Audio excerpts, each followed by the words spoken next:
أسمو وأجتاز السماء جلالا فأزيد أسراب الغيوم جمالا وألو. Assalamu alaikum. It is great honor to have Dr. Noor Hassan sir, psychiatry, with us today on our 8th annual day of St. Zabluria. He completed his MBBS from Tuticorin Medical College.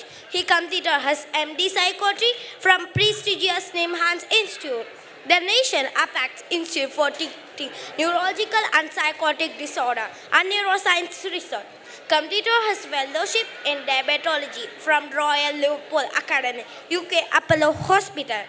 Currently, he is consultant at Coventry Hospital, Tirunelveli. Founder and consultant at Alpha Mind Care Center and the Manitham Foundation Clinic. His areas of interest include development-oriented school curriculum, parent management training, Islamic psychology. He conducts more than 20 CC on the above areas for school teachers. His other areas interest include OCODs, genetic psychotic, cognitive retraining, CBT for OCD, development and genetics, psychiatry and metabolic syndrome, diabetes mellitus, and psychotherapy. Dr. Noor Hassan sir has done more than 200 academic and community level presentations in the last 4 years and inspire us all. Please join us to the podium to share your valuable insights. Jazakallah for the opportunity. So இன்னைக்கு ஒரு 15 to 20 minutes ஒரு சைக்காட்ரிஸ்டா குழந்தை வளர்ப்பு மற்றும் parenting பற்றின என்னுடைய இந்த ஒரு 10 வருட அனுபவத்தை உங்கள்ட்ட ஷேர் பண்ணுறேன். இன்ஷா அல்லாஹ் கொஞ்சம் நீங்கள் பொறுமையாக சத்தம் இல்லாமல் காமாக இருந்தீங்கன்னா எனக்கு ஷேர் பண்ணுறதுக்கு வசதியாக இருக்கும். இந்த உலகத்தினுடைய எவல்யூஷன் நம்ம கடந்த ஒரு 1000 வருடங்கள் 2000 வருடங்கள் நம்ம படித்து பார்த்தோம் அப்படின்னா இந்த உலகத்தினுடைய எவல்யூஷனை 3ஆக பிரிக்கலாம். முதல் ஸ்டேஜ் என்ன அப்படின்னா, ஒரு சமூகம் தன்னுடைய மார்க்கம், தன்னுடைய கல்ச்சர், தன்னுடைய கட்டுப்பாடு, கேஸ்ட், இது எதை போதிக்குதோ, எந்த கட்டுப்பாடை நிர்ணயிக்குதோ அதன் அடிப்படையில் மட்டும்தான் ஒரு மனுஷன் என்ன செய்வான், தான் வாழ்க்கையை நடத்தி போக முடியும். இதுதான் தான் மனுஷன் கடந்து வந்த முதல் ஸ்டேஜ். ரெண்டாவது ஸ்டேஜ் என்ன அப்படின்னா, the era of science and technology. Science என்ன சொல்லுது அப்படிங்கிறத அடிப்படையில் தான் வாழ்க்கையை ஒருத்தன் எப்படி அமைச்சிக்க போகிறான் அப்படிங்கிறது ரெண்டாவது வகையான stage. For example, there was a stage ஒரு 2010 டைமில் ஜாக்கிர் நாயக்னு ஒரு பெரிய ஸ்காலர் உண்டு இல்லையா? ஸோ ஜாக்கிர் நாயக் எல்லாத்துக்கும் எப்படி அறிமுகம் அப்படின்னா, த சயின்ஸ் அண்ட் த குரான் அப்படிங்கிற ஒரு கம்பேரிசனில் ரொம்ப வெல்வெஸ்டாக பேசுகிறதுனால எல்லாத்துக்கும் ரொம்ப அட்ராக்ஷன் இருந்துச்சு. ஆனால் எல்லா நேரமும் நம்மளுடைய நார்மல் அண்டர்ஸ்டாண்டிங்கை சயின்ஸ் மூலமாக தான் விளங்கணுமா அப்படின்னா கட்டாயமாக தேவையில்லை. அப்படி தானே? ஒரு குரானயத்தை அந்த குரானயத்துப்படி விளங்கிக்கலாம். சயின்ஸ் நமக்கு நிறைய நேரங்களில் தேவைப்படுறது இல்லை. இந்த 3 எரால சயின்ஸ் மூலமாக எல்லாத்தையும் பார்க்குறது மட்டும்தான் ரொம்ப ஷார்ட் லாஸ்டிங் ஏரா. ஏன்னா சயின்ஸ் நமக்கு விளங்குறதுக்கு ஒரு வழியை ஏற்படுத்துமே தவிர வாழ்வியெல்லாம் சயின்ஸ் நம்மளை மாற்றுமா அப்படின்னா நிறைய நேரங்களில் கிடையாது. 3ஆவது ஃபேஸ் என்ன அப்படின்னா, தாய்மார்கள் எல்லாரும் கவனிக்கணும். ஏன்னா இன்றைக்கி ஒரு கவலையோடு உள்ள ஷேரிங் ஆண்களை பற்றி மட்டும் இல்லை, பெண்களுடைய வளர்ச்சியை முக்கியமாக பேசுறதுக்காக இன்றைக்கி நம்ம கூடியிருக்கோம். 3ஆவது ஃபேஸ் என்ன அப்படின்னா, the era of globalisation, ultra செக்குலரைசேஷன் இங்கிலீஷில் சொல்லுவாங்க. எனக்கு என்ன தோணுதோ அதை நான் பண்ணுவேன். இன்றைக்கி நான் வாங்கின சம்பளத்தை ஒரு 2000 கெட்ட எடுத்துகிட்டு உங்கள் முன்னாடி என்ன செய்யலாம், கிழிச்சு துண்டு துண்டாக போடலாம். என்னோட பணம் நீங்கள் யாரும் என்ன செய்யக்கூடாது, கேட்கக்கூடாது. இதுதான் என்னது, த அல்ட்ரா செக்குலர் வேர்ல்டு. எனக்கு என்ன செய்ய பிடிக்குமோ அதுதான் நான் செய்யணும். எனக்கு என் மனோயிச்சையை நோக்கி போகணுன்னு ஆசைப்பட்டேன்னா என் மனோயிச்சையை நோக்கி போகணும். எனக்கு ஒரு பெண்ணை அடையணும் ஆசைப்பட்டால் அந்த பெண்ணை நோக்கி போகணும். எனக்கு வட்டியை நோக்கி தோணுச்சா வட்டியை நோக்கி போகணும். யாரும் என்ன செய்யக்கூடாது, என்ன கேட்கக்கூடாது. இதுதான் நம்ம வாழ்கிற கரண்ட் எரா. சோதனைக்குரிய காலங்களில் ஒருத்தர் வாழ்ந்து அதில் சக்ஸஸ் பண்ணணும்னு ஆசைப்பட்டானா, இந்த 21st செஞ்சுரியில் இந்த காலகட்டத்தில் ஒருத்தன் வாழ்ந்து தன்னை சுத்தப்படுத்திட்டான்னா அதுதான் அவனுக்கு மிகப்பெரிய சக்ஸஸாக இருக்கும். இந்த 3 ஸ்டேஜில் இந்த 3ஆவது ஸ்டேஜில் தான் நம்ம எல்லோரும் வாழ்ந்துட்டுருக்கோம். இந்த 3ஆவது ஸ்டேஜில் இங்கே வாழ்ந்துட்டுருக்க 40 வயசுக்கு உட்பட்ட எல்லா மக்களுக்கும் 3 முக்கிய சவால்கள் இருக்குது. அதில் முதல் சவால், ஒரு குழந்தையை பெற்று வளர்க்குறது. கட்டாயமாக எல்லாத்துக்கும் ஒரு கடினமான பயிற்சி இல்லையா? அப்படி தானே? நான் முதற்கொண்டு. 2வது முக்கிய சவால் அப்படிங்கிறது, ஒரு ஹஸ்பண்ட் ஒய்ஃபாக தேறி வாழ்ந்து வயோதிகத்தை அடையிறது, பிரச்சனை இல்லாமல் வயோதிகத்தை அடையிறது.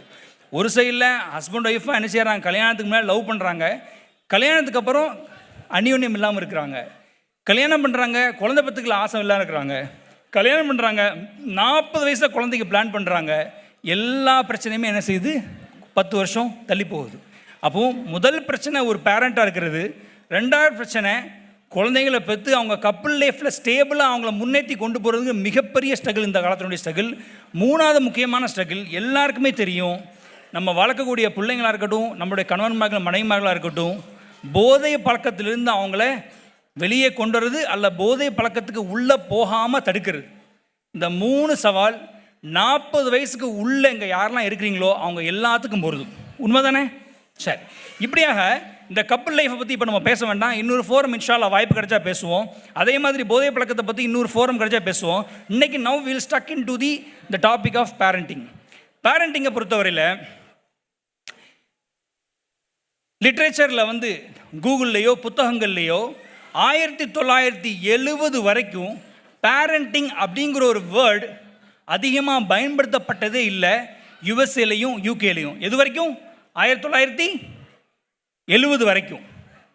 இந்தியாவில் ஏஷியன் சப்கான்டினென்ட்டில் 2000 அல்லது 1995 வரைக்கும் புத்தகங்களில் ட்ரீட்மெண்ட் ப்ராசஸாவோ குழந்தைங்களை கைட் பண்ணுற ப்ராசஸாவோ பேரண்டிங் அப்படிங்கிற ஒரு விஷயம் என்ன செய்யலை, பேசப்படவே இல்லை. எது வரைக்கும் இந்தியாவில் 1995 வரைக்கும்.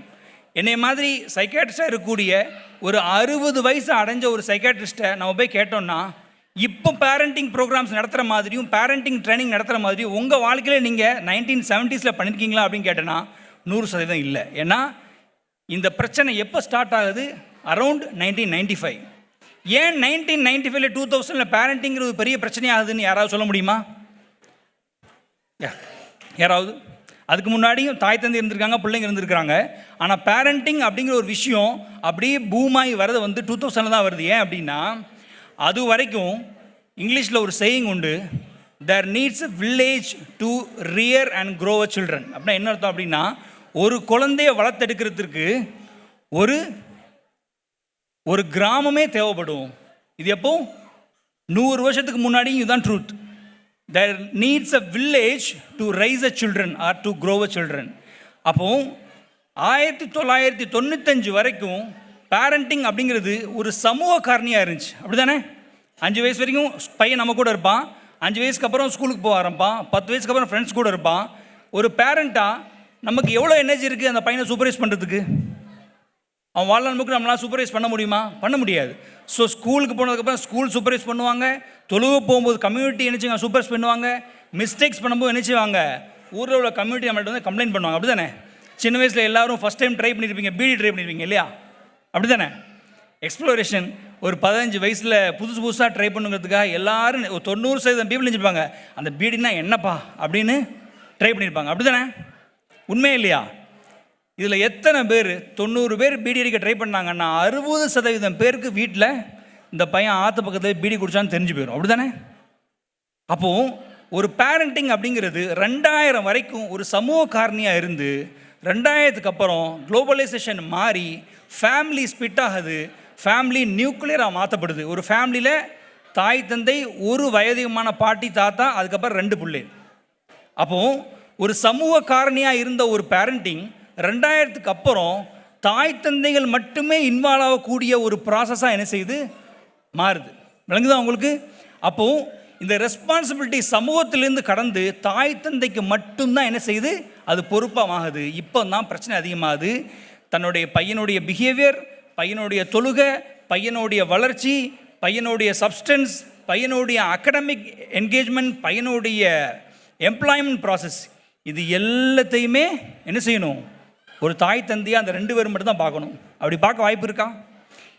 இப்போ இருக்கிற எத்தனை பேர் இந்த எல்லா ப்ராசஸையுமே நம்ம சக்ஸஸ்ஃபுல்லாக பார்த்துருக்கோம்னா கட்டாயம் நம்மளால் பார்க்க முடியாது. அப்படி தானே? 5 வயசு வரைக்கும் உணவளித்து உடம்புக்கு கொஞ்சம் தேர்த்தி அனுப்புவோம், மற்றதெல்லாம் ஸ்கூல் தான் பார்க்க முடியும். அப்படி தானே? அப்போது என்றைக்கு நமக்கு குளோபலைசேஷன் வளர்ந்து நியூக்ளியர் கான்செப்டுக்கு நம்ம எப்போ மாறி வரோமோ அப்போ தான் இந்த பேரண்டிங் அப்படிங்கிறது ஒரு மனுஷனுக்கு டிஃபிகல்ட்டாக மாறுது. இந்த பேரண்டிங்கை பற்றி நம்ம பேசும்போது குழந்தையை பற்றி பேசுவோம். ஒரு குழந்தை எப்படி உருவாகி வருது? அப்படி தானே? திருமணம் ஆகுது, ஆணுடைய விந்தனும் பெண்ணுடைய கருமுட்டையும் சேர்ந்து குழந்தையாக மாறி என்ன செய்கிறாங்க, 10 மாதத்துக்கு அப்புறம் தரித்து குழந்தைய பிறக்கிறாங்க. இந்த பிறந்த குழந்தைக்கு இந்த உலகத்தை பற்றி ஏதாவது தெரியுமா? இந்த பிறந்த குழந்தைக்கு தீமை செய்யணும், பாவம் செய்யணுங்கிற ஒரு ஈர்ப்பு இருக்குமா அப்படின்னா கட்டாயமாக இருக்காது. அப்படி தானே? உலகத்தை பிறகு எல்லா குழந்தையும் சுத்தமான இஸ்லாமிய மார்க்கத்தில் பிறக்கிறாங்க. அப்போது இந்த குழந்தை நாளைக்கு வளர்ந்து இந்த உலகத்தை பார்க்குறதுக்கு 3 வகையான விஷயங்கள் அந்த குழந்தையுடைய மனசை செப்பனிடுது. அதில் முதல் அடிப்படை அப்படிங்கிறது என்ன அப்படின்னா அவனுடைய மார்க்கம். இதை மறக்கவே கூடாது. 2வது அவனுடைய பேரண்டிங். 3வது அந்த குழந்தை யாரை சார்ந்து இருக்குதோ அந்த சார்ந்து இருக்கிற மக்கள். 4வது நம்ம சமூகம் அப்படின்னு சொல்லப்படக்கூடிய என்விரான்மெண்ட். இந்த 4 என்ன செய்யுது, ஒரு குழந்தைய செப்பனிட்டு அந்த குழந்தைக்கு அடிப்படையான சுபாவ உணர்வை கொடுக்குது. இந்த சுபாவத்தை சயின்ஸில் 3ஆக பிரிப்போம். Easy, difficult, slow to warm up. கடினமான குழந்தைகள், மிதமான குழந்தைகள், ஸ்லோவான குழந்தைகள் நம்ம என்ன செய்வோம், பிரிப்போம். இப்படி தான் நம்ம குழந்தையுடைய சுபாவத்தை 3ஆக பிரிக்கிறோம். இப்போது இந்த குழந்தையுடைய வளர்ச்சியை நம்ம பார்க்கும்போது பேரண்டிங் வந்து ஒவ்வொரு 10 வருஷமும் மாறி இருக்கு. அப்படி தானே? நம்ம தாய் தந்தை நம்ம வளர்க்கும் போது பேரண்டிங் எப்படி இருந்துச்சு, நம்ம இப்போ குழந்தைங்க வளர்க்கும் போது பேரண்டிங் எப்படி இருக்குது? இஸ்லாத்தில் ஒரு ஹதீஸ் உண்டு. ஹதீஸ் இல்லை, ஒரு சஹாபி அலி இப்னு அபி தாலிப் ரலியல்லாஹு அன்ஹு சொல்கிறாங்க, நீங்கள் எப்படி வளர்ந்தீங்களோ அதே மாதிரி உங்களுடைய குழந்தைகளை நீங்கள் வளர்க்கணும்னு நினைக்காதீங்க. ஏன்னா உங்கள் குழந்தைங்க ஃபேஸ் பண்ணக்கூடிய ஜெனரேஷனும் மாற்றமும் நீங்கள் பார்க்காததாக இருக்குன்னு சொல்கிறாங்க. யார் சொல்கிறா? அலி இப்னு அபி தாலிப் குழந்தையுடைய வளர்ப்பு விஷயத்தில் பேசும்போது சொல்கிறாங்க. அப்போ குழந்தையோட வளர்ப்பை இஸ்லாமிய அடிப்படையில் நம்ம எப்படி வச்சுக்கணும்னா 3ஆக பிரிக்கலாம். முதல் 8 வரைக்கும் இஸ்லாம் என்ன சொல்லுது அப்படின்னா, அந்த குழந்தையோட உங்களுடைய நீங்கள் செய்ய வேண்டிய பொறுப்பு அதிக நேரம் டைம் ஸ்பெண்ட் பண்ணி விளையாடணும். முதல் 8 வயசு வரைக்கும் ஒரு குழந்தைக்கு தப்பு ரைட் அப்படிங்கிற கான்செப்ட் உருவாகிருக்கிறாது. அதனால் 8 வயசுக்குள்ளே என்ன செய்ய முடியாது, குரான் ஓத திலாவத்துகளை படிக்கல அனுப்பலாமே தவிர ரைட் ராங்கை எக்கச்சக்கமாக நம்மளால் என்ன செய்ய முடியாது, டீச் பண்ணி கொடுக்க முடியாது. அதனால் சொல்ல முதல் 8 வயசு வரைக்கும் உங்களோட குழந்தைகளோடு நீங்கள் விளையாடுங்க. அடுத்த 8 to 16 என்ன செய்யுங்க, உங்கள் குழந்தைக்கு நீங்கள் டீச் பண்ணுங்கள். இந்த 2 ஸ்டேஜும் சரியாக நடந்துச்சு அப்படின்னா 16 வயசுக்கு அப்புறம் குழந்தை உங்களுக்கு ஃப்ரெண்டாக மாறுவான். ஃப்ரெண்டை நம்ம எப்படி உதவி கேட்போம், நாளைக்கு இந்த வேலையை எனக்கு செஞ்சே தரணும் அப்படி கேட்போமா? கேட்க மாட்டோம்ல. எப்படி கேட்போம்? செஞ்சு தரியா, என்னால் முடியல. மியூச்சுவலாக தந்தை பையன்டையும் பையன் தந்தைட்டையும் உதவியையும் பிரச்சனையும் ஷேர் பண்ணுற மாதிரி ஃப்ரெண்டாக நீங்கள் 17 இயர்ஸில் மாறணும்னா முதல் 8 வருஷத்தில் நீங்கள் அவங்களோட அதிகமாக டைம் ஸ்பெண்ட் பண்ணி விளையாடணும். 2வது 8 வருஷத்தில் என்ன செய்யணும், அவங்களுக்கு நீங்கள் டீச் பண்ணணும். 3வது 8 வருஷம் என்ன செய்வான், அவன் உங்களுக்கு ஃப்ரெண்டாக மாறுவான். இப்படி தான் நம்ம லைஃப் போகணும். ஆனால் காமனாக ஒரு சைக்காட்ரிஸ்ட்டை நம்ம ஃபேஸ் பண்ணும்போது அப்படி உல்ட்டாவாக நடக்கும். 8 வயசுக்கு அப்புறம் தான் வாப்புக்கு தான் புள்ள இருக்குன்னே ஞாபகம் வரும். அப்போ தான் கொஞ்சம் ப்ளே பண்ணுவாப்புல, படிப்பை மறந்துடுவார், அகலாக்க மறந்துடுவார். 16 வயசில் என்கிட்ட கூப்பிட்டுருவாங்க, என் பையன் திடீர்னு ஒரு மாதிரி மேலே ஃப்ளோரில் மயங்கி விழுந்து கிடக்கிறான். என்ன பார்த்தோன்னா, இந்த ஃபெவிகால்னு சொல்லுவோம்ல, ஃபெவிகால் பஞ்சர் ஒட்டுற அந்த ஜெல்லு, அதை வந்து வாட்டர் கேனில் வச்சு உறிஞ்சி தண்ணிலையும் மறந்து விழுந்து கிடக்கிறான். எத்தனை வயசில்? 17 வயசில். இது வரைக்கும் உங்கள் பையனை பற்றி உங்களுக்கு என்ன தெரியும்னா, அந்த தந்தைக்கு அந்த பையனை பற்றி எதுவுமே தெரியல. நிறைய தந்தைகள் அப்படி தான் இருந்தோம். பழைய காலத்துக்கு அது சரி, இந்த காலத்துக்கு அது சரியானு தெரியல. சரியா? அப்போது இந்த 3 ஸ்டேஜ் உல்ட்டாவாக நடக்குது. 16 வயசில் தான் பையன் தன்னோட லயசனில் இருக்க வேண்டிய டைமில் தான் பையனை பற்றி முதல்ல படிக்க ஆரம்பிக்கிறாங்க. எப்போவும் அவன் ஒரு பெரிய பிரச்சனை எழுதிட்டு வரும்போது. ஸோ இதுதான் சைக்காட்ரிஸ்டாக நம்ம காமனாக பார்க்கக்கூடிய பிரச்சனை. இப்போது ஒரு பேரண்ட்டாக எப்படி குழந்தைய வளர்க்கணும்னு நமக்கு நிறைய டைம் கன்ஃபியூஷன் இருக்கும் இல்லையா? ஒரு சிம்பிளாக நம்ம 3ஆக என்ன செய்வோம், இந்த பேரண்டிங் எப்படி பண்ணணுங்கிறத நம்ம புரிஞ்சுப்போம். முதல் 8 வயசு வரைக்கும் ஒரு பேரண்ட்டாக நீங்கள் பண்ண வேண்டியது மிக கம்மியான விஷயங்கள் தான். குழந்தை வளரும்போது 4 வகையான வளர்ச்சி இருக்கும். ஒன்று கைகால் உடல் வளர்ச்சி, பேச்சுத்திறன், சமூகத்தோடு ஒன்றாடக்கூடிய எமோஷனல் டெவலப்மெண்ட், 4வது படிப்பறிவு, ஞாபக சக்தி. இந்த 4 வளர்ச்சி தான் நீங்கள் முதல் 8 வயசு வரைக்கும் உங்கள் குழந்தைகிட்ட நீங்கள் பார்க்க வேண்டியது. எல்லாம் கைகால் வளர்ச்சி சொல்லுவோம்ல, குழந்தை நிற்குதா, நடக்குதா, கழுத்து நின்றுச்சா, இதான் அந்த கைகால் உடல் வளர்ச்சி. 2வது வளர்ச்சி பேச்சுத்திறன், புரியும் திறன்.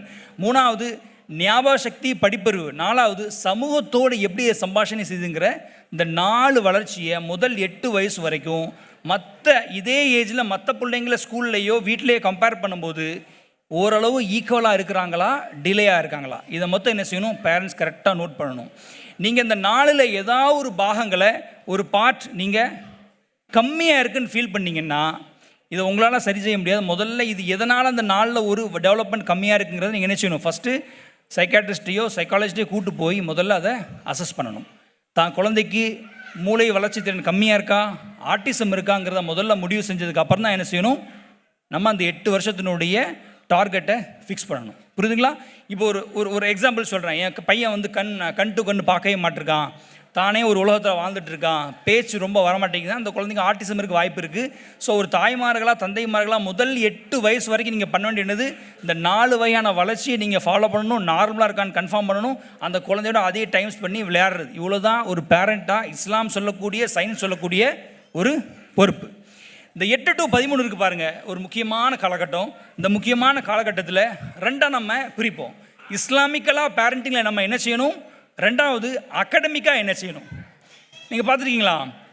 நான் 3 வயசு வரைக்கும் அம்மாவுடைய முதானையே பிடிச்சிட்டு இருந்திருப்பான், அப்படி தானே? 5 வயசுக்கு ஸ்கூலுக்கு போகிறான். ஒரு 7 வயசில் என் ஃப்ரெண்டு எனக்கு கால் பண்ணிச்சுன்னு சொல்கிறான். என் ஃப்ரெண்டு எனக்கு கால் பண்ணுன்னு சொன்னால் அம்மா அந்த மொபைலை கொடுன்னு கேட்குறான். ஸோ ஒரு தாய் தந்தையிலிருந்து பையன் விலகிறதுடைய முதல் ஸ்டேஜ் 8 வயசு. எனக்கு ஃப்ரெண்டு இருக்கான், விளையாட கூப்பிடுறான். அப்போது பேரண்ட்டாக இருந்து பேரண்ட்டுக்கும் பிள்ளைக்கும் உள்ள தொடர்பு இருக்கு இல்லையா, கொஞ்சம் கொஞ்சமாக குறைஞ்சிட்டு வர டைம் ஸ்டார்ட் ஆகுது. எப்போது? 8 வயசு. 8 வயசில் தான் உலகத்தோட இன்ட்ராக்ஷன் ஸ்டார்ட் ஆகுது. ஸோ தாய் தந்தையிலேருந்து இன்ட்ராக்ஷன் குறையுது, உலகத்தோட ஃப்ரெண்ட்ஸோட இன்ட்ராக்ஷன் ஸ்டார்ட் ஆகுது. இந்த இடத்துல நான் என்ன தான் ரொம்ப சூப்பர்வைஸ்டு பேரண்டிங் பண்ணாலும் என் பையனை நான் வாட்ச் பண்ண முடியுமா? ரொம்ப சிக்னிஃபிகண்ட்டாக வாட்ச் பண்ண முடியாது. அப்போது எனக்கும் உலகத்துக்குமான ஒரு நடுப்பாதையை நான் நிர்ணயிக்கணும். ஃபார் எக்ஸாம்பிள், ஒழுக்கத்தில் உலகம் ஒரு பவுண்ட்ரி சொல்லணும், அப்படி தானே? யூஎஸில் ட்ரௌசர் போட்டு போகலாம் ஒரு பெண்கள், அது நம்ம பவுண்ட்ரி கிடையாது. அப்போது எனக்கும் இந்த உலகத்துக்கும் ஒரு காமன் பவுண்ட்ரி இருக்குது. அந்த பவுண்ட்ரி என்னென்னா இஸ்லாம் நிர்ணயிக்கிற பவுண்ட்ரி, அப்படி தானே? வெட்கம் அப்படிங்கிற ஒரு விஷயத்துக்கு அளவுகோல் எனக்கு வேறு, உங்களுக்கு வேறு, அப்படி தானே? அப்போது வெட்கம்ங்கிற அளவுகோலை இஸ்லாம் என்ன சொல்லுங்கிற பொதுப்படையை என்ன செய்யணும்?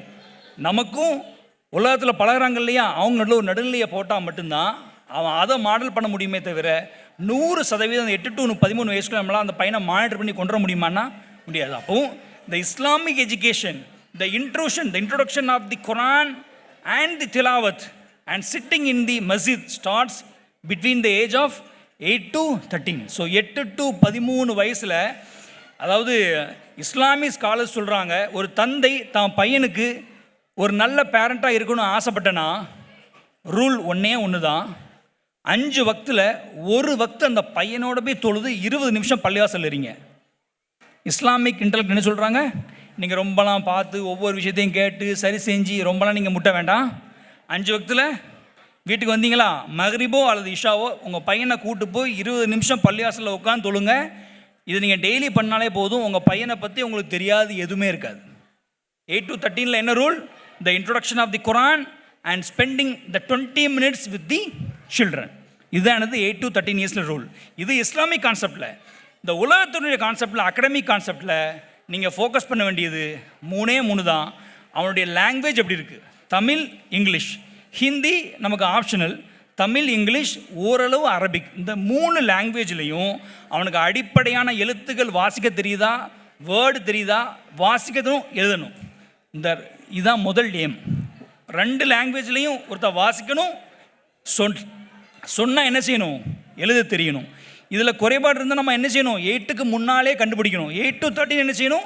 லாங்குவேஜுடைய ஸ்கில்லை இம்ப்ரூவ் பண்ணணும், மேத்தமெட்டிக்கல் ஸ்கில்லை இம்ப்ரூவ் பண்ணணும். சரிங்களா? அதுக்கப்புறம் சிறைவாசிகள்கிட்ட போய் யூஎஸில் உள்ள சில சைக்காலஜிஸ்ட் வந்து ஒரு டெஸ்ட் எடுத்தாங்களாம். எப்படின்னா, நீங்கள் வந்து ஜெயிலுக்குள்ளே நைட்டு 8 மணி நேரம் இருக்கிறீங்க, சாப்பாடுக்கு வந்து கிட்டத்தட்ட ஒவ்வொரு வேலைக்கும் நீங்கள் லைன்லேயும் சாப்பிட்றதுக்கு 1 மணி நேரம் ஆகுது.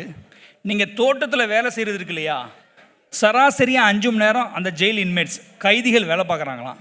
அப்போ கேட்டாங்களாம், உங்களுடைய வேலை பார்க்குற அந்த 5 ஹவரை 4 ஹவர் ஆக்கினா உங்களுக்கு எப்படி இருக்குன்னு கேட்குறாங்களாம். அது சொல்கிறாங்க, அது நாங்கள் சூசைட் பண்ணுறதுக்கு சமம், அது எங்களுக்கு டார்ச்சர் அப்படின்னு சொல்கிறாங்க. எப்படி 5 ஹவரை 1 ஹவர் குறைச்சனா நீங்கள் எப்படி ஃபீல் பண்ணுவீங்கன்னு கேட்குறாங்க. அது எங்களுக்கு ரொம்ப டார்ச்சராக எங்கள் மனசை என்ன செய்யும்? சஞ்சலப்படுத்தும்.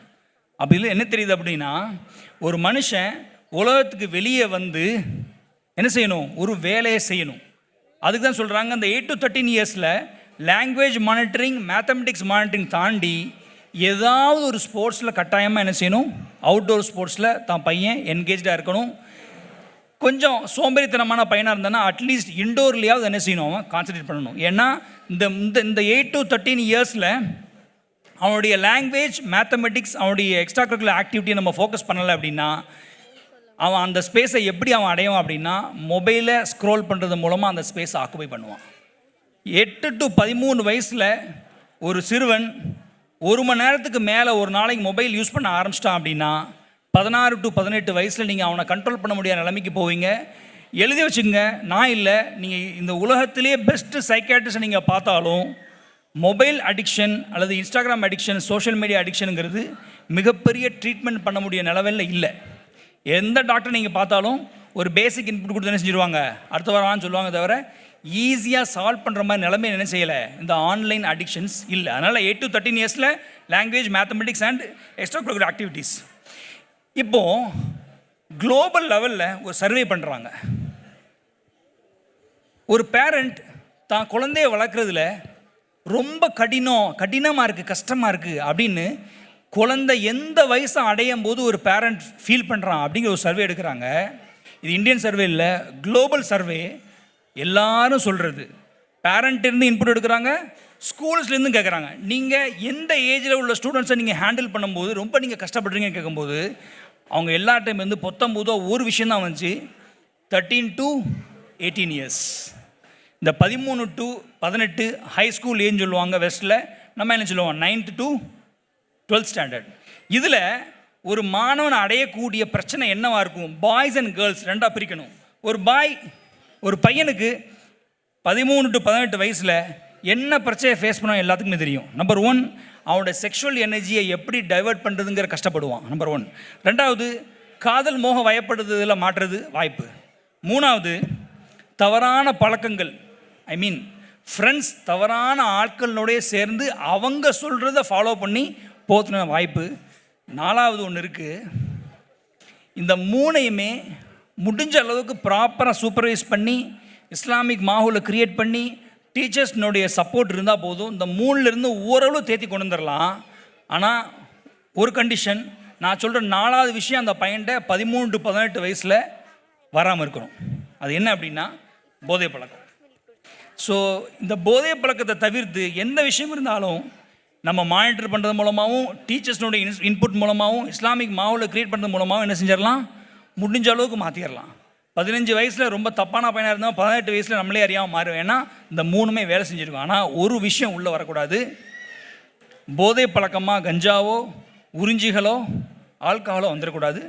இந்த 3ல் ஆல்கஹால் மட்டும் ஒருத்தனுக்கு உள்ளே வந்துட்டு அப்படின்னா கிட்டத்தட்ட ஒரு 12th முடிச்சுட்டு அவனை காலேஜ் கூட சேர்க்காம 1 வருஷம் நம்ம அவனோட ஒர்க் பண்ணணும். அவன் அதுலேருந்து முழுமையாக வெளியே கொண்டு வரதுக்கு, அவனுடைய வட்டாரங்களை படிக்கிறதுக்கு, எந்த ஒரு உணர்வு அவனை ஆல்கஹால் நோக்கி திருப்பி கொண்டு போகுதுங்கிறத அவன் படிக்கிறதுக்கு அட்லீஸ்ட் 1 வருஷம் தேவைப்படும் அவனை முழுமையாக வெளியே கொண்டு வரதுக்கு. அதனால் இந்த 13 to 18 இயர்ஸில் நீங்கள் உங்கள் ஆண் பிள்ளைங்களை நீங்கள் பார்க்குற 4 விஷயம் என்னது, செக்ஷுவல் டெவலப்மெண்ட், அதை எப்படி டைவர்ட் பண்ணணும்னு தெரியாது, காதல் வயப்படுறது. 3வது, தவறான ஃப்ரெண்ட்ஸோடு சேர்ந்து ஆன்டி சோஷியல் ஆக்டிவிட்டியை பண்ணுறது. இந்த 3ஐயும் ஓரளவு சரி பண்ணலாம். 4வதாக உள்ள சப்ஸ்டன்ஸை உள்ளே வந்துட்டு அப்படின்னா அவன் சுபாவத்தில் மிகப்பெரிய மாற்றத்தை க்ரியேட் பண்ணும். சரி செய்கிறதுக்கு மிகவும் கடினம். நான் என்னுடைய எம்டி படிச்சுட்டு இருக்கும்போது நான் ஒரு ஆல்கஹால் அடிக்ஷனாக நான் யாரை பார்த்தனோ அதில் 90% பேர் இன்னும் வரைக்கும் இந்த ஆல்கஹால் ட்ரீட்மெண்ட் வந்துட்டு தான் இருக்கிறாங்க. 3 மாதம் குடிக்காமல் இருக்கான், 4 மாதம் குடிச்சிட்றாங்க. ஏன்னா இந்த ஆல்கஹால் அவன் பிரெயினில் ஒரு மிகப்பெரிய மாற்றத்தை நெசையும் க்ரியேட் பண்ணும். அதுலேருந்து வெளியே வரதுக்கு ரொம்ப லாங் டேர்ம் தேவைப்படும். ரொம்ப சேடாக இஸ்லாமிக் அடிக்ஷன் ரீஹாபிலிட்டேஷன் சென்டர்ஸ் அப்படிங்கிறது நம்ம மாகாணங்களில் பெருசாக இல்லாததுனால 100% வெஸ்டர்ன் பேஸ்டு ட்ரீட்மெண்ட் மொத்தமே நம்ம என்ன செய்ய வேண்டியிருக்கு, கவுன்சிலிங்கிற பேஸ் பண்ணி போக வேண்டியிருக்கு. ஒருவேளை இந்த கவுன்சிலிங் சர்வீசஸில் இஸ்லாமிக் இன்புட் சேர்ந்து வந்துச்சுன்னா மைட் பி நம்மளால் என்ன செய்ய முடியும், பெரிய லெவலில் ஒரு மாற்றத்தை கொண்டு வர முடியும். This is about boys. பொம்பளை பிள்ளைங்க விஷயத்தில் நான் என்னுடைய 2 அனுபவங்களை சொல்கிறேன். கிட்டத்தட்ட நானே கிளினிக்கில் அந்த கேஸை பார்த்து என்னென்னு கண்டுபிடிச்சக்கப்புறம் எனக்கே கண் கலங்கிட்டு அப்படி சில அனுபவங்களை நான் உங்களை ஷேர் பண்ணுறேன். ஸோ இப்போது 13 வயசில் ஒரு பெண் குழந்தைக்கு வரக்கூடிய மாற்றம் என்ன அப்படின்னா பசங்க மாதிரி செக்ஷுவல் டிவியேஷன் இஷ்யூவோ லவ் அஃபேர் வரதோ தப்பான பசங்களோட சேர்ந்து ஒரு தவறான ஆக்டிவிட்டி செய்கிறது கிடையாது. இப்போது மேடம் இருக்காங்களா? மேம், உங்களுக்கு 10th ஸ்டாண்டர்ட் வரைக்கும் நம்பர் ஆஃப் ஃப்ரெண்ட்ஸ் எவ்வளோ மேடம்? சும்மா சொல்லுங்கள். 10th ஸ்டாண்டர்ட் வரைக்கும் எத்தனை ஃப்ரெண்ட்ஸ் இருந்திருப்பாங்க? 10th ஸ்டாண்டர்ட் வரைக்கும். 12th அதே 2. ஓகே. காலேஜ் படிக்கும்போது அதே 1. ஓகே. மேரேஜ்க்கு அப்புறம் நீங்கள் ரொம்ப ரெகுலராக காண்டாக்ட் பண்ணக்கூடிய ஃப்ரெண்ட்ஸ்னு யாரும் இருக்காங்களா? சரி சார், நீங்கள் சொல்லுங்களேன். 10th உங்களுக்கு எத்தனை ஃப்ரெண்ட்ஸ் இருந்தாங்க? சும்மா சொல்லுங்கள். சும்மா போய் சொல்லாதீங்க.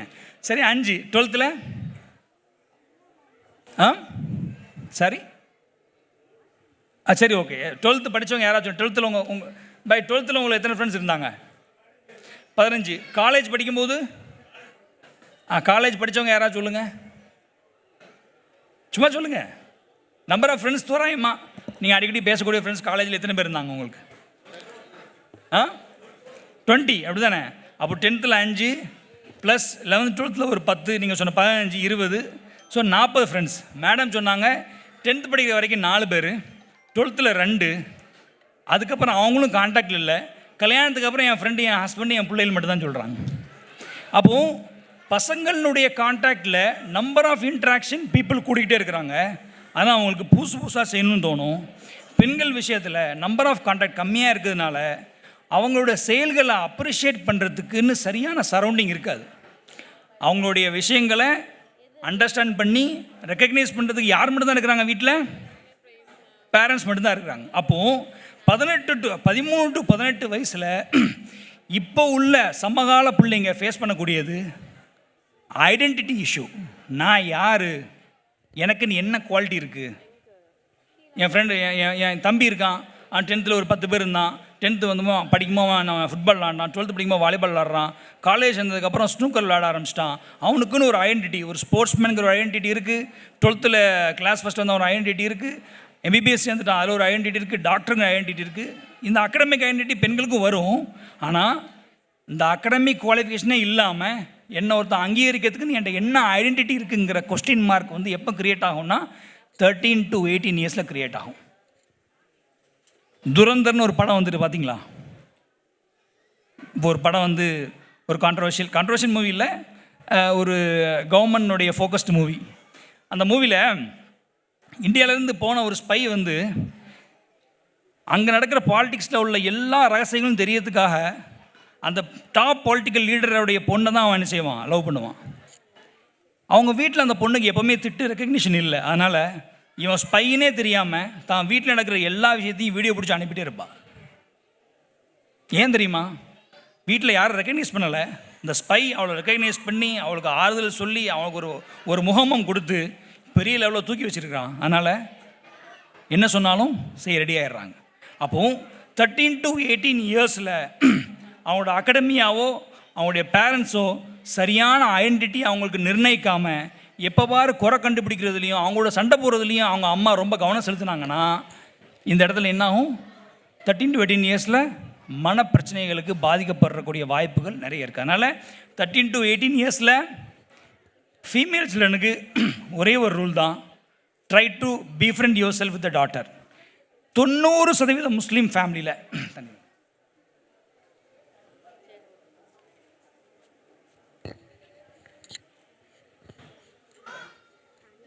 பார்க்குறோம். 90% முஸ்லீம் ஃபேமிலியில் மதர் டு டாட்டர் ரிலேஷன் 90% அந்து போயிடுது. எப்போவாரு குறை, பையன் ஜாலியாக 10 மணி நேரம் வெளியே இருப்பான், இந்த பொண்ணு 10 மணி நேரம் வீட்டில் இருக்கும். அப்போ 10 மணி நேரம் வீட்டில் இருக்க ஒரு பொண்ணோட என்ன செய்யணும்? எவ்வளோ வார்ம் தான் ஹேண்டில் பண்ணணும். ஆனால் என்ன செய்கிறாங்க? இருக்கிற நேரமெல்லாம் குறை சொல்லி என்ன ஆயிடுதுன்னா அம்மாவோட உறவு துண்டிச்சு போயிடுது. அப்பா ஃபாரினில் இருக்கிறாரு. ஸோ இங்கே தான் என்ன ஆகுதுன்னா தன்னுடைய ஐடென்டிட்டியை ப்ரூவ் பண்ணுறதுக்காக இன்னொரு பாத்வே தேவைப்படுது. அதனால் 13 to 18 இயர்ஸில் நீங்கள் உங்கள் பெண்மக்களுக்கு கொடுக்க வேண்டியது ஒன்று தான், try to befriend your self. ஆம்பளை பசங்களுக்கு எப்படியோ அதே தான் இங்கே ரூல். ஆனால் 12 வயசுலேருந்து நீங்கள் உங்களோட டாக்டருக்கு ஃப்ரெண்ட் ஆயிடணும். 10 வயசுக்கு மேலே சம்மந்தம் இல்லாமல் டாக்டர் அடிக்கிற வேலையை வச்சுக்கூடாது. ஏன்னா அவங்களாம் என்டைட்டில் பண்ணி அப்ரிஷியேட் பண்ணி 2 வாரத்தை புகழ்ந்து பேசினாலே போதும், என்ன செஞ்சுருவாங்க, ரொம்ப கூல் ஆயிடுவாங்க. ஸோ அவங்களுக்கு தேவை identity. Focus more on the identity of your daughter. ஃபைனலாக 2 விஷயம். நான் வந்து ஸ்னேகா மைண்ட் கேர் அப்படிங்கிற ஒரு ஹாஸ்பிட்டலில் வேலை பார்த்துட்டு இருக்கும்போது ஒரு கவலையான செய்தி, கொஞ்சம் கவலையாக கேளுங்க, ஓகே? ஒரு 9 வயசு ஒரு பையன் அட்மிட் ஆகுறான். வயசு என்ன? 9. எந்த காரணத்துக்கு அட்மிட் ஆகிறான் அப்படின்னா, இந்த ஆபாச படங்கள் வந்து பயங்கரமாக பார்க்குறான். ஒரு நாளைக்கு 4 hours பார்க்குறான் அப்படின்னு சொல்லி அட்மிட் ஆகுறாங்க.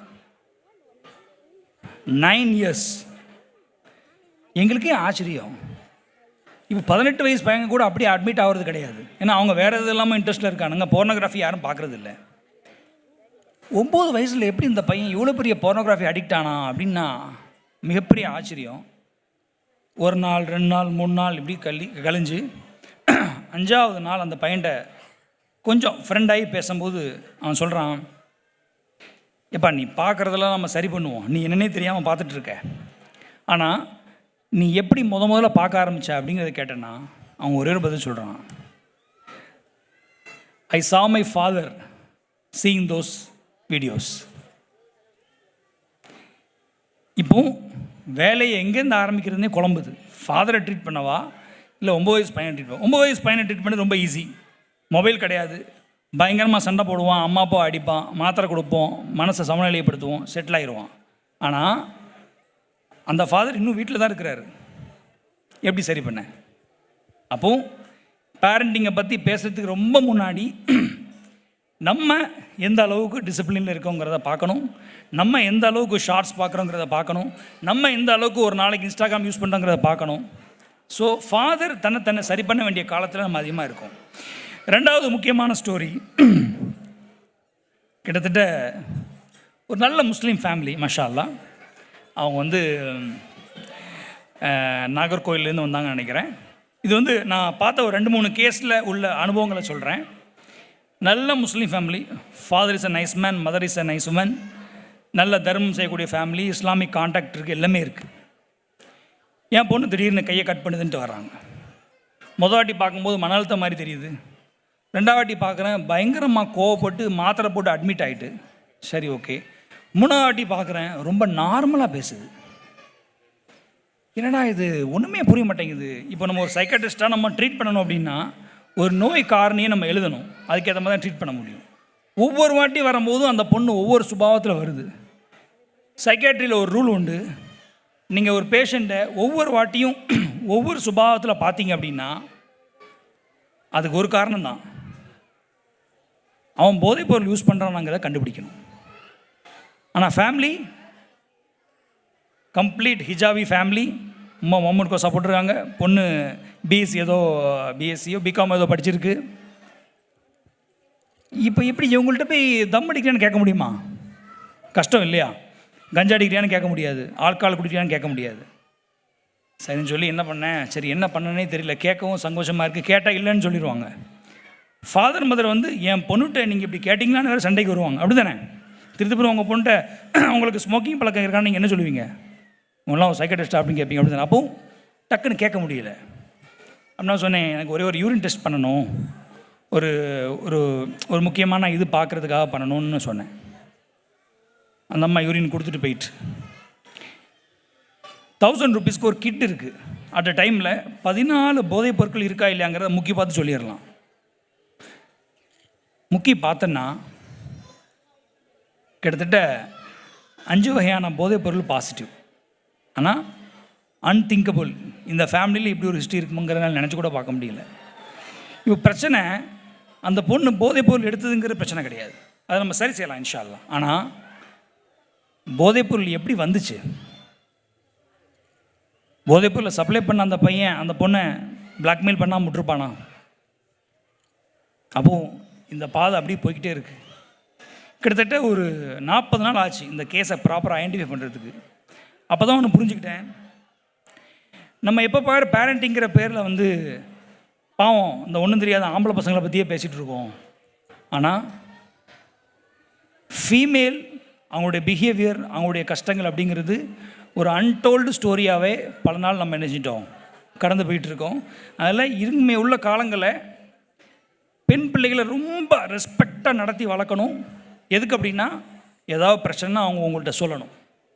What ever it's maybe, love பண்ணாலும் பரவாயில்ல, காலேஜ் கட்டடிச்சாலும் பரவாயில்ல, ஆனால் ஒரு டைமில் அப்பா நான் காலேஜ் போகலை கட்டடிச்சிட்டேன் அப்படின்னு சொல்கிற நிலைமையில் என்ன செய்யணும், நம்ம ஒரு லயசனை க்ரியேட் பண்ணணும். இந்த விஷயத்தில் காலேஜ் போகலையா அப்படின்னு சொல்லி அன்றைக்கி நம்ம கம்பத்திக்கு 18 வயசு புள்ளி அடித்தோம் அப்படின்னா, அதுக்கப்புறம் நடக்க போகிற எந்த விஷயமுமே அவங்க தந்தை தாய்க்கு தெரியாமல் போயிடும். புரியுதுங்களா? அதனால் இனிமேல் உள்ள காலங்களில் நம்ம அதிகமாக ஃபோக்கஸ் பண்ண வேண்டியது பெண் பிள்ளைங்களுடைய விஷயங்களை பார்ப்போம். ஃபைனலாக 2-3 பாயிண்ட் சொல்லி முடிக்கிறேன். ஓவராலாக சின்ன குழந்தைங்களுக்கு மனநோய் அட்மிட் ஆகிறதுங்கிறது உலகத்தில் ரொம்ப காமனாக அப்படின்னா காமன் கிடையாது. ஆனால் ஆல் ஓவர் த வேர்ல்டு 2007லேருந்து 2012 வரைக்கும் உலகத்தில் மனநல ஆஸ்பத்திரின்னு என்னென்னலாம் இருக்கோ அங்கெல்லாம் அதிகமான குழந்தைங்களுடைய அட்மிஷன் வருது மனநல பிரச்சனைக்காக. எப்போ? 2007 to 2012. அப்போ இந்த 2007 to 2012க்குள்ளே ஏதோ ஒரு புதுசாக ஒரு பூதம் புகுந்த மாதிரி ஏதோ பிரச்சனை நடந்திருக்கு. நான் சொல்கிறது குளோபல் டேட்டா, இந்தியாவுக்கு மட்டும் இல்லை. அந்த பூதம் யார் அப்படின்னா, அரௌண்ட் 2005 வந்த ஆர்கூட் அப்படிங்கிற ஒரு சோஷியல் மீடியா, 2006 வந்த ஃபேஸ்புக்குங்கிற ஒரு சோஷியல் மீடியா, அதுலேருந்து ஒரு வருஷத்தில் வந்த இன்ஸ்டாகிராம்ங்கிற சோஷியல் மீடியா. சுற்றி உள்ள ஆட்களை பார்த்து வளர வேண்டிய ஒரு பெண் ஒரு பையன் யாருன்னே தெரியாத ஒரு இன்ஃப்ளூயன்சரை பார்த்து மாடல் பண்ணி தன் லைஃபை மாற்றிக்க நினைக்கிறான். ஸ்கூல்ஸ் இனிமேல் எப்படி ரன் பண்ணப்படணும் அப்படின்னா, கல்வியை மேம்படுத்துறதுக்காகவும் பெஸ்ட் அவுட் கோயிங் ஸ்டூடெண்ட்ஸை நீங்கள் பிரபலமாக காட்டுறதுக்காகவும், எத்தனை வருஷம் எத்தனை நீட் ஆஸ்பிரன்ஸ் போயிருக்கான், எத்தனை வருஷம் எத்தனை ஐஐடி போயிருக்கான், எத்தனை IIIT போயிருக்கான், எத்தனை நைசர் போயிருக்கான், எத்தனை ஐசர் போயிருக்கான், எத்தனை அக்ரி சென்ட்ரல் இன்ஸ்டியூட் போயிருக்கான், எத்தனை எய்ம்ஸ் போயிருக்கான், எத்தனை ஜிப்மர் போயிருக்கான் அப்படிங்கிற டேட்டாவை ஸ்கூல் கவனம் செலுத்தாமல் ஒரு பர்சனாலிட்டியாக அந்த குழந்தைய பில்டப் பண்ணுறதுக்கு ஸ்கூல் அதிகமான கவனம் எடுக்கணும். ரொம்ப ரொம்ப முக்கியம். பேரண்ட்ஸ் என்ன செய்யணும், ஸ்கூலினுடைய டிசிப்ளினரி ஆக்ஷன்ஸ்க்கு ஒத்துழைக்கணும். இப்போ பேரண்ட்ஸ் மீட்டிங்கில் சண்டை வருதுன்னு சொல்லுவாங்க, காமனாக எல்லா ஸ்கூல்லையும் நடக்கிறது. ஸோ இது ஒரு முக்கியமான விஷயம். எந்த அளவுக்கு நம்ம பிள்ளைங்களை சோஷியல் மீடியாவிலேருந்து வெளியே கொண்டு வரோமோ அந்த அளவுக்கு உங்களுடைய குழந்தை வளர்ப்பு ரொம்ப எளிமையாக இருக்கும். தாய் தந்தையாக அவங்களுக்கு இஸ்லாமிக் பேரண்டிங் ரூல் என்ன அப்படின்னா, ஒன்று தான், 5 வக்து தொழுகை, ஒவ்வொரு வக்துக்கும் 20 நிமிஷம் ஸ்பெண்ட் பண்ணணுமா, 2 மணி நேரம். அதில் ஒரு 20 நிமிஷம் தன்னுடைய சின்ன பையனோட ஸ்பெண்ட் பண்ணணும். இதுதான் 2வது ரூல். 3வதாக ஒரு ஃபைனலாக நான் ஒரு எக்ஸாம்பிள் சொல்லி முடிக்கிறேன். நான் எப்போவுமே ஒரு ஈமானில் லோ ஸ்டேட்டாக இருக்கும்போது நான் அப்பப்போ படித்து பார்க்குற ஒரு லிட்ரேச்சர் இஸ்லாத்தில் அப்படிங்கிறது, இமாம் கசாலியோடைய வரலாறு 12ஆம் நூற்றாண்டில் எப்படி அவங்களோட லைஃப் இருந்திருக்கு அப்படிங்கிறத கிட்டத்தட்ட நான் இது வரைக்கும் ஒரு 10 வாட்டி திரும்ப படித்து பார்த்துருப்பேன். இமாம் கசாலி எப்படிப்பட்ட ஆள் அப்படின்னா, தூஸ் அப்படிங்கிற இடத்துல இருந்து கிராஜுவேட் ஆகி தன்னோட நேட்டிவ்க்கு வரும்போது ஒரு வழிப்பறி கூட்டம் அவரோட புத்தகத்தை பறிச்சுட்டு போயிடுது. எல்லாரும் உயிருக்கு பயந்து நிற்கிறாங்க. இவர் மட்டும் என் புத்தகத்தை தான் சொல்லி சேர அந்த வழிப்பறி கூட்டத்தை நோக்கி ஓடுறாரு. அப்போ அந்த வழிப்பறியில் பண்ண ஒரு திருடன் கேட்குறான், நீ யார் அப்படின்னு கேட்குறான். நான் கசாலி, நான் ஒரு படித்து ஒரு ஸ்காலராக மாறிட்டுருக்கேன். அப்படியா, நீ உன்னை ஸ்காலர்னு சொல்கிற, ஆனால் உன் புத்தகத்தை உன்ட்டு எடுத்ததுக்கப்புறம் நீ என்ன நோக்கி ஓடி வர, are you really a scholar அப்படின்னு கேட்குறான். இமாம் கசாலிக்கு இந்த நிகழ்வு பயங்கரமாக மனசை தச்சிட்டு வீட்டுக்கு அன்னையிலிருந்து 3 வருஷத்தில் தான் என்னென்ன நோட்ஸ் தான் படிக்கும்போது எடுத்தாங்களோ அதை மொத்தத்தையும் மனனம் செஞ்சிட்டாங்க. அந்த டைமில் ஃபிலாசபி தான் ஒரு இஸ்மாயிலியா அப்படிங்கிற ஒரு கொள்கையும் ஃபிலாசபியும் தான் அந்த டைமில் இஸ்லாமிய அடிப்படைகளை குழப்பின மிக முக்கியமான காரணிகள் 11-12ஆம் நூற்றாண்டில். இந்த டைமில் கசாலி ஃபிலாசபியை படித்து கிரீக் ஃபிலாசபர்ஸ்க்கு எதிராக ஒரு புத்தகம் எழுதுகிறார். அந்த புத்தகத்துக்கு பேர் தான் அல் தஹாஃபத்துல் ஃபலாசிஃபா அப்படிங்கிற ஒரு புத்தகம். அந்த புத்தகத்தை கசாலியுடைய ஆசிரியர் பார்த்துட்டு, எப்பா எப்படி ஒரு புத்தகம் நீ எழுதியிருக்க?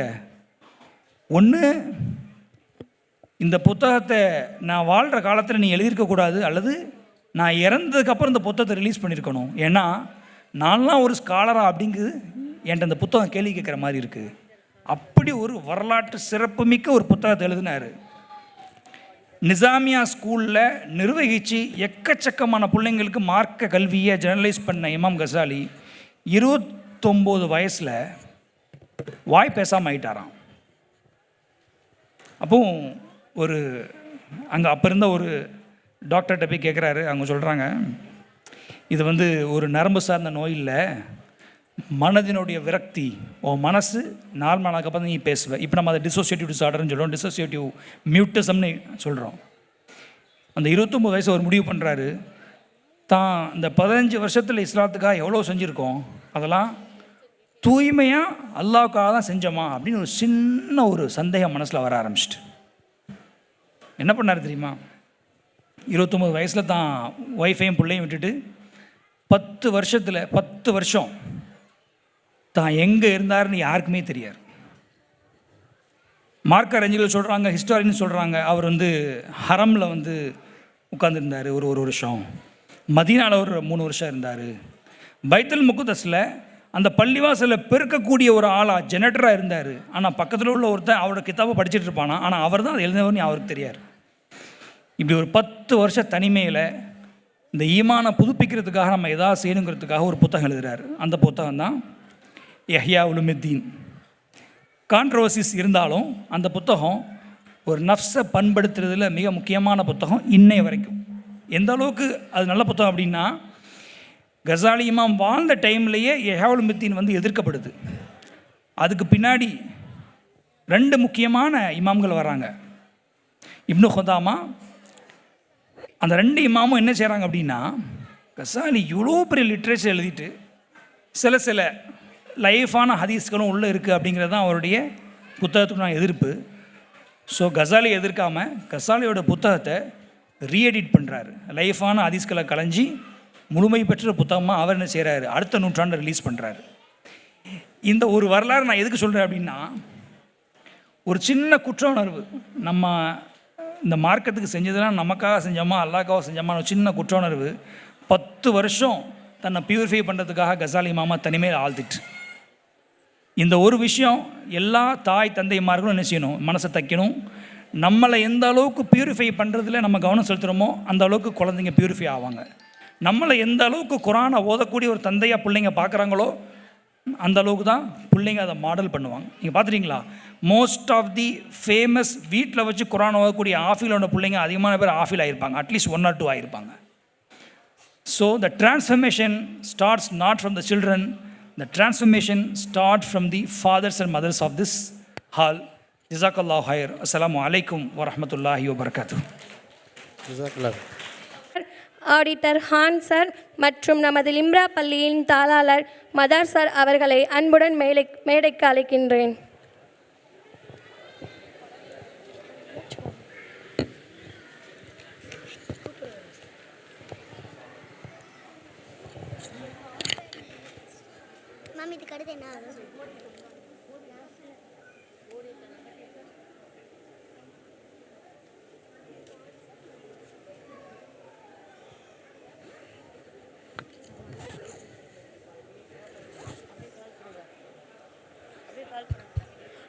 To make this moment even more magical for our little student, I request our esteemed chief guest, Dr. Noorul Hassan sir, to kindly join us on stage. These little hearts are waiting to receive a pat on their backs from you.